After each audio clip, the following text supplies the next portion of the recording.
High বন্ধুরা, আজ আমি রান্না করব চিলি চিকেন।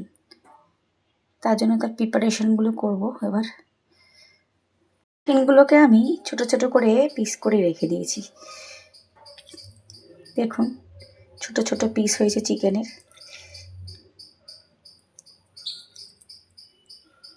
ছোট ছোট করে পিস করে আমি চিকেন কেটে রেখে দিয়েছি। চিকেনগুলোকে কেটে রেখে দিয়েছি। গোলমরিচ আমি দিয়ে দিলাম।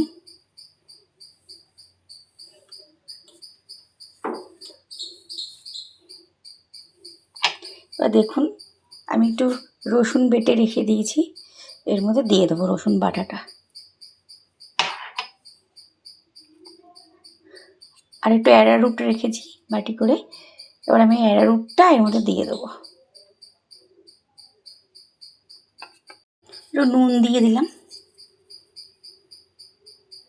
দেবো অল্প করে একটু সোয়া সস দিয়ে দেবো।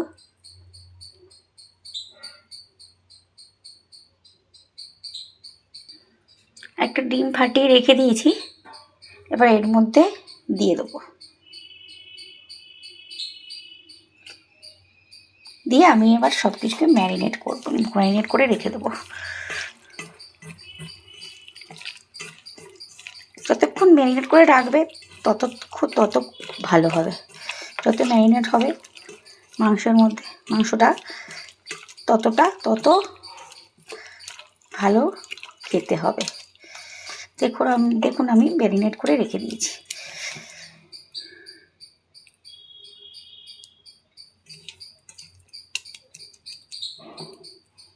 দু তিন ঘন্টা ম্যারিনেট করে রেখে দেবো। যত ম্যারিনেট করা হবে তত টেস্ট হবে খেতে। পেঁয়াজ আর রসুন আমি 3টে কেটে নিয়েছি। তেল দিলাম। এবারে আমি তেলটা হালকা গরম করে নিয়েছি, বেশি গরম করে নিই। বেশি গরম করলে চিলি চিকেনটা ওপরটা ভালো লাল হবে, কিন্তু ভেতরটা কাঁচা থেকে যায়।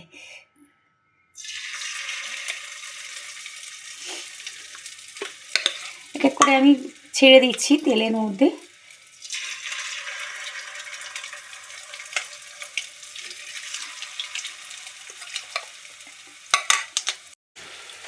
কড়াই এবার দেওয়া হয়েছে। এক পিঠটা ভাজা হয়ে গেলে লাল লাল করে, এরপরে আবার আরেক পিঠে উল্টে দেবো, দিয়ে লাল লাল করে ভেজে নেবো একটুখানি। ভাজা আমার হয়ে গেছে, আর একটু হবে, তারপরে আমি তুলে নেব।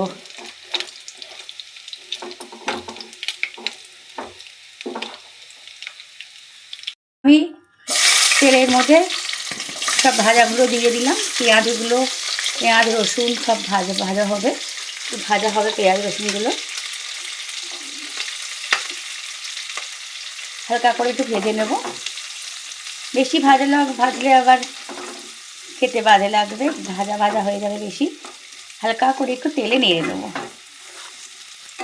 একটু নুন দিলাম,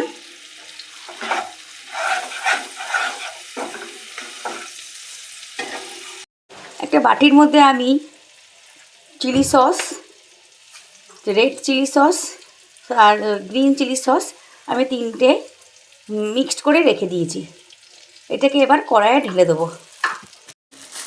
এখানে একটুখানি কাঁচা লঙ্কা কেটে রেখে দিয়েছি, 2টো কাঁচা লঙ্কা, বেশি দেবো না কারণ চিলি সস সব দেওয়া হয়েছে, ঝাল হয়ে যাবে বেশি, তাই জন্য 2টো কাঁচা লঙ্কা কেটে রেখে দিয়েছি। আর বাটিতে যে মেশানোর সসটা ছিল সেটা আমি কড়াইয়ে ঢেলে দিলাম। এক বাটি জল আমি এর মধ্যে দিয়ে দিলাম।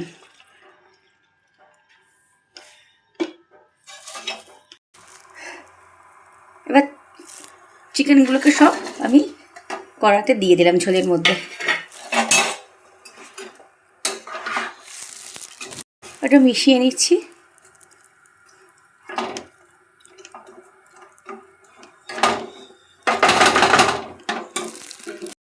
এবার একটু ঢাকা দিয়ে দিলাম। আমার চিলি চিকেন কমপ্লিট। দেখুন আমার রাতের ডিনার।